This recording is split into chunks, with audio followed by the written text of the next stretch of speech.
Opening asterisk. There's a quiet tragedy that unfolds inside every human life, the desperate need to control what was never ours to begin with. We plan, we predict, we push, thinking if we just hold on a little tighter, the world will finally bend to our will. But control is an illusion. The tighter you grip life, the faster it slips through your fingers. The Stoics knew this. They saw that freedom doesn't come from mastering the world. It comes from mastering yourself. Marcus Aurelius once wrote, "You have power over your mind, not outside events. Realize this and you will find strength." It's one of those quotes we've all seen online, simple, but almost impossible to live. Because we live in a world built on control. We track calories, measure productivity, analyze relationships, schedule joy. We treat life like a machine to optimize. Yet the more we control, the more anxious we become. The Stoics called this the dichotomy of control. Some things are up to us and others are not. Our thoughts, actions, choices, yes, those belong to us. But the weather, other people's opinions, the past, the future, none of that does. And yet, we fight the truth. We replay the conversation we can't change. We obsess over the outcome we can't guarantee. We build plans that collapse under the weight of reality. The result? We live in a constant state of resistance, not against the world, but against life itself. We try to control the uncontrollable and then call it stress. The Stoic way is not passivity. It's wisdom. They didn't say, do nothing. They said, do everything you can, but release what you can't. To a Stoic, control ends where acceptance begins. Epictetus, once a slave, later a teacher, understood control better than anyone. He said, some things are up to us, some are not. If you confuse the two, you will suffer. He lived in chains, but his mind was free. That's the paradox of Stoicism. You can lose everything and still remain undefeated. If your peace doesn't depend on circumstances, don't think about your own life. How much of your suffering comes not from what happened, but from wishing it were different? The traffic, the rejection, the illness, none of these truly break us. It's our refusal to accept them that does. Control promises safety, but it delivers anxiety. Because to maintain control, you must constantly anticipate everything that could go wrong. And life, in its infinite unpredictability, will always find a way to surprise you. The Stoic teaches the opposite. Let go, not out of weakness, but out of trust. Trust in your ability to respond to whatever happens. You don't need to control the wind.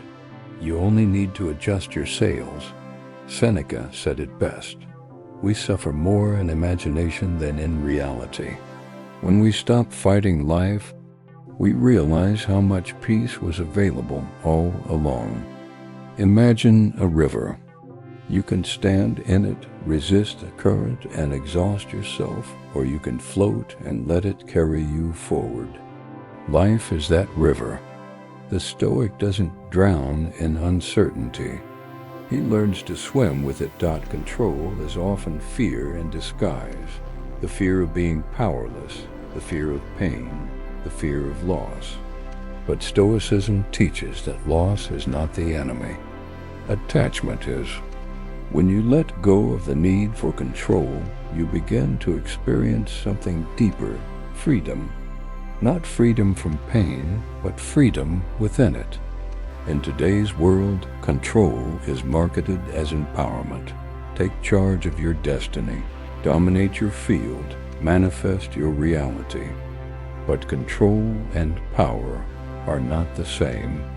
Real power is the ability to remain calm when life refuses to cooperate. Real strength is measured not by how tightly you hold on, but by how gracefully you let go. Marcus Aurelius faced wars, plagues, and betrayal.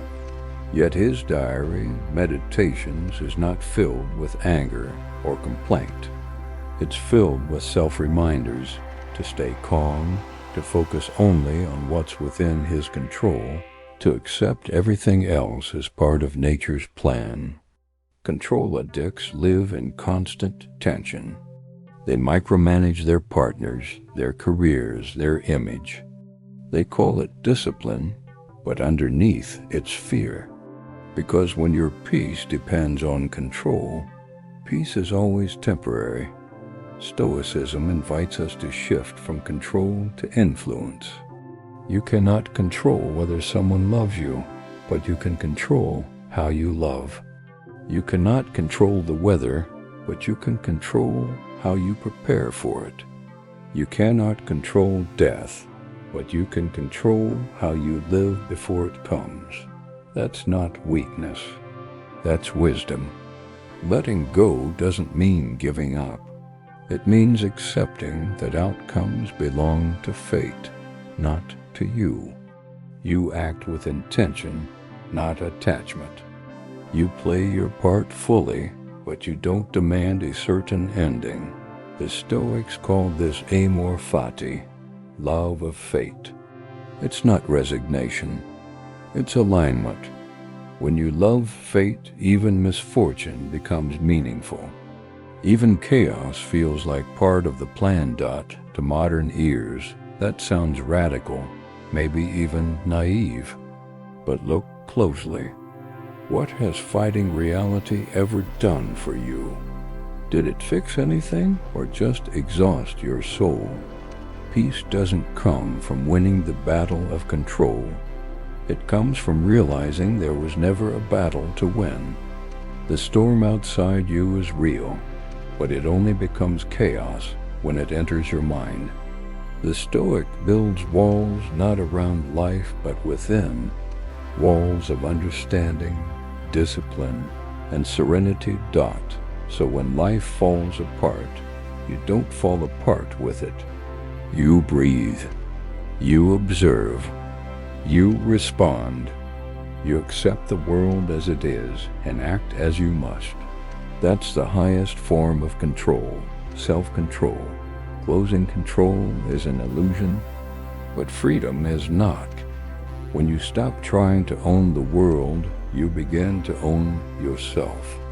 And in that space between what happens and how you respond lies everything Stoicism ever promised. Peace, resilience, and unshakable strength. Because the truth is simple. You were never meant to control life. You were meant to live it.